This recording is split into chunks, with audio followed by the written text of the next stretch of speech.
que você sabe sobre o índio brasileiro? Não sei responder nada, não. O índio? Nada. Não sei. Do índio eu não entendo nada, não. De índio. O índio eu acho que seja uma pessoa que deve existir, né, no Brasil. No norte do Brasil ainda existe, acho que no Nordeste. No Goiás, né, na Amazônia. Acredito que no Ceará também tem, só que mais vestido, né, só vestido. Viram o que as pessoas falam e o que eles pensam sobre os índios no Brasil e sobre a nossa história toda? Tinimburum Rehé, Ailton Krenak. O meu povo é Krenak, o meu nome é Ailton. E nós temos uma reserva lá no Vale do Rio Doce, em Minas Gerais, divisa com o Espírito Santo. Veja o que as pessoas continuam pensando e falando sobre os índios. O que é que eu aprendi sobre o índio? Ai, meu Deus, não sei te responder não, Vici, agora eu tô tão assim.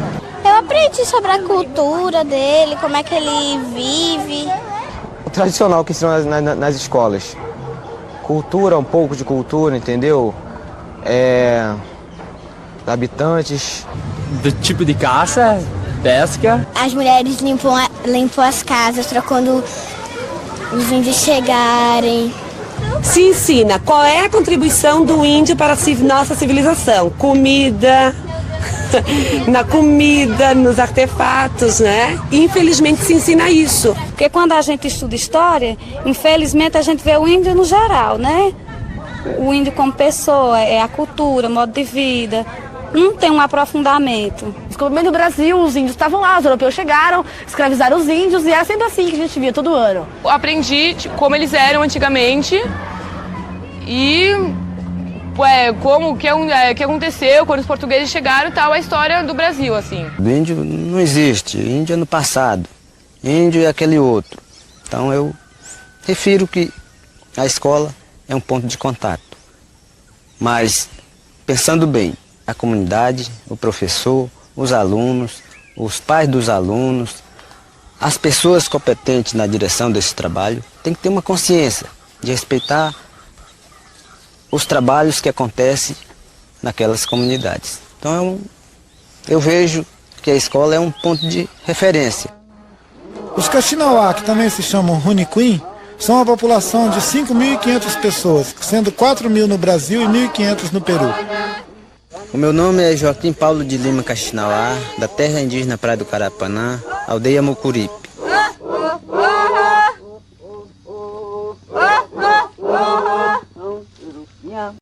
Para sabermos a real importância dos povos indígenas para a nossa sociedade, é necessário pensar como esse imaginário foi passado para nós. Sabemos que a origem dos índios no Brasil se dá pela visão dos portugueses, que se diziam descobridores do Brasil. Mas quando os europeus chegaram ao Brasil, havia mais de 10 milhões de povos indígenas, que já moravam aqui antes dos portugueses chegarem. Essa visão de um Brasil adormecido, esperando os europeus educados e, portanto, mais evoluídos chegarem para salvar o povo da barbárie, ou seja, salvar o índio do mundo selvagem, se chama visão eurocêntrica.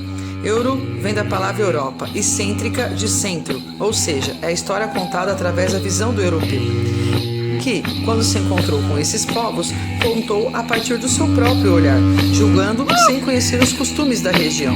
Essa jornada começa com as grandes navegações, em busca de riqueza, expandindo o território europeu e tendo Portugal como o primeiro país a navegar em águas desconhecidas. Vamos ver a seguir. Grandes navegações. Você sabia que no século XV eu era o ser mais temido pelos navegadores? Naquela época, as pessoas não sabiam que a Terra tinha a forma de uma esfera e achavam que o mundo era formado apenas pela Europa, África e Ásia. O mar Mediterrâneo era o principal acesso da Europa para o Oriente.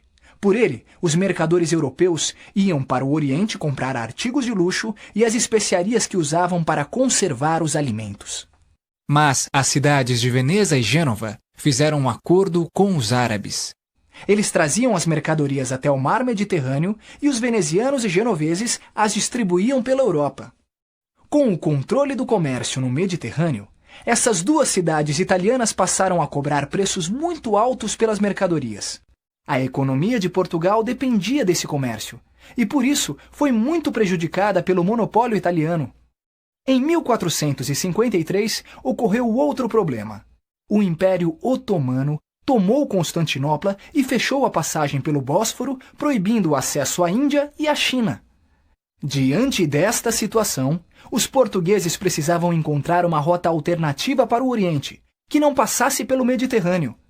Portugal é o ponto mais ocidental da Europa.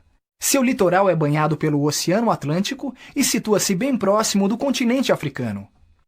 Além dessas condições favoráveis, Portugal passou a assimilar os conhecimentos de outros povos e aplicá-los na busca de novas rotas marítimas. Como vimos, Portugal se destacou nos mares porque mora bem em frente ao Oceano Atlântico, colocando os barcos ao mar.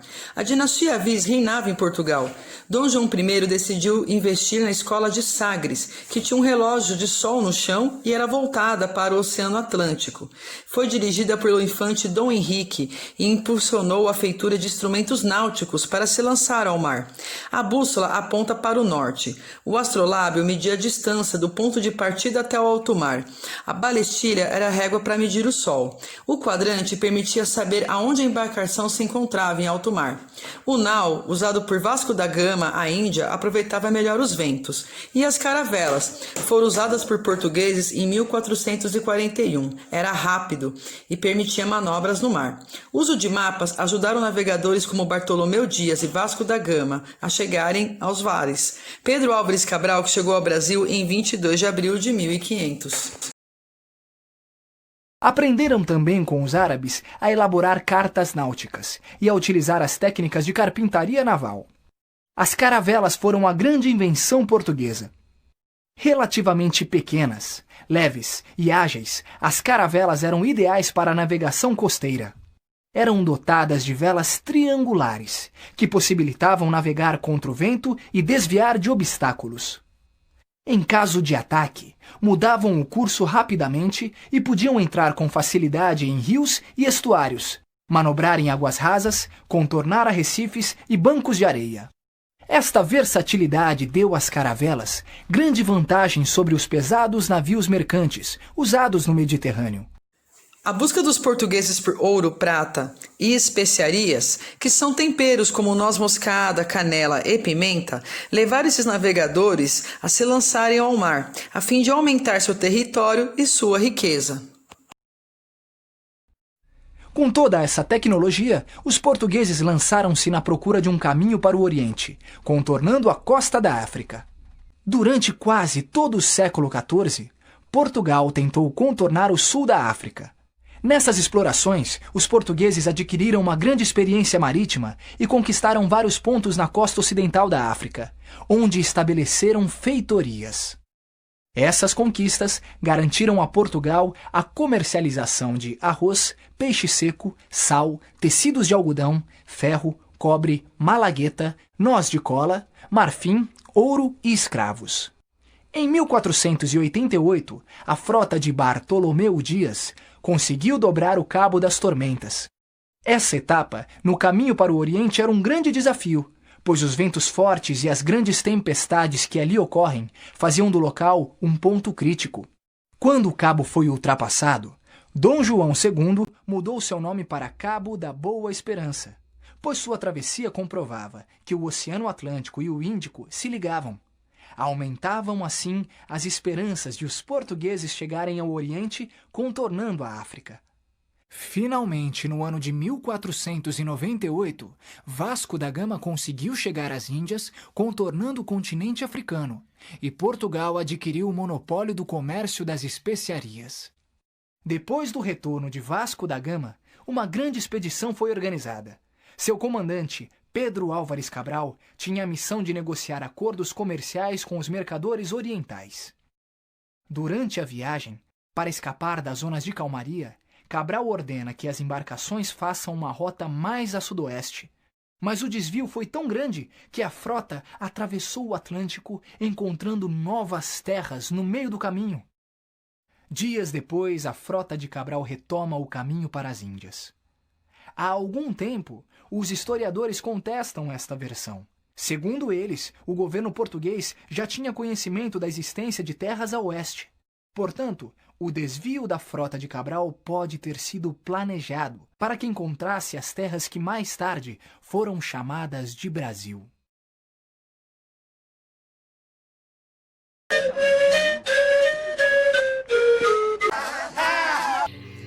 Riquezas naturais como ouro e prata, fauna e flora, fizeram com que navegadores portugueses fossem atrás de colônias de exploração, ou seja, regiões ricas para poder explorar, em prol do seu enriquecimento.